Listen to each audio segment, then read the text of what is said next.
Hi everyone, welcome to another episode of Thirsty Thursday. It's Bargain Beer Review time once again, but before we get cracking on the beer, as you know, we like to pose a couple of things for you to ponder. Is it possible to heal by touch and do fish get thirsty?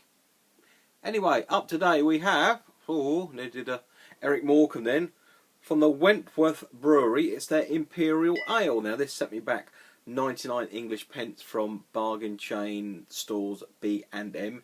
Tips the scales at a very sessionable 3.8%. Now, I must admit, when I first picked this up and I saw Imperial, I was thinking it was going to be, you know, sort of 8-9% type thing, but I think it means Imperial as in regalia, that type of thing. Plain cap.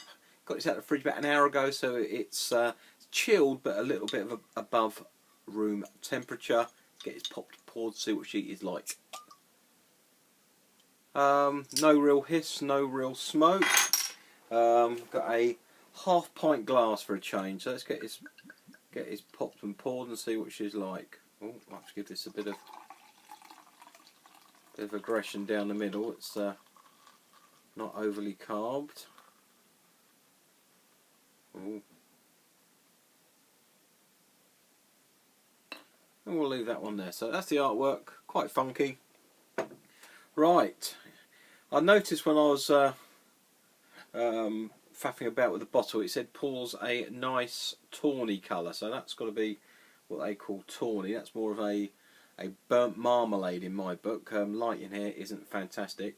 And as always with beers that drives me mad, on the ingredients bit, contains malted barley and wheat.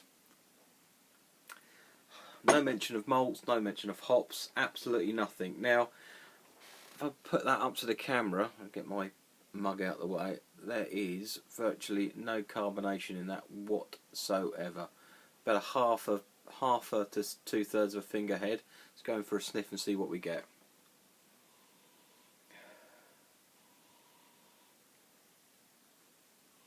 Faint bit of like floral and maybe a little bit of pine, but minuscule. Nothing that's, you know, knocking you out of your boots. A little bit of biscuit malt in there as well, and maybe a little bit of caramel. But again, just you know, you're really struggling to pick that out. Actually, just a trace. But let's go in for a taste. Cheers, everyone.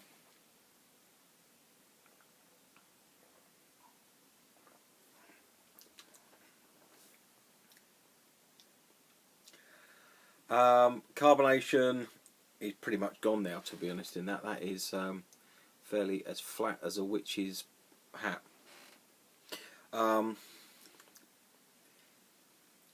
Getting a little bit of citrus on the back end, but again, a little bit. Nothing really. Maybe 3.75 on the bittering. But there's nothing really there that's jumping out at you. I think on this particular beer, everything is minute. You know, there's a minute little bit of pine there. There's a minute little bit of floral. There's a minute bit of citrus. There's a minute bit of biscuit. You know, everything is absolutely minuscule. So it's got a bit of everything, but at the same time, it's got nothing because everything is just too small. There's no one overriding feature, and by the same notion as well, everything is that minute, nothing's jumping out at you. So for me, that's a bit disappointing, to be honest. I was expecting a little bit more. Would I buy it again? No, I wouldn't. Would I recommend you buy it? I think always, if something is 99p, might be worth picking up, put it in the cupboard, but you've been warned and you've sort of seen the results. So let's see if this does anything. See, look at that. I'm really giving it like a drop pour, as it were. Well, there's a little bit more gas coming through, but you can see them bubbles are going up, and now there's nothing there. Score out of 10 for me on Thirsty Thursday. I am going to give that a...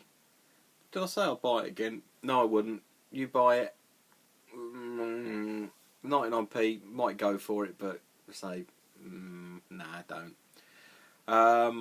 I think this has all the components of what could have been a pretty good beer, to be honest, but everything was just a little bit too minuscule for me. Score out of 10, I am going to give that a 3 out of 10. Sorry. Cheers everyone, see you again real soon right here, YouTube, Thirsty Thursday, for another bargain beer review. Be seeing you.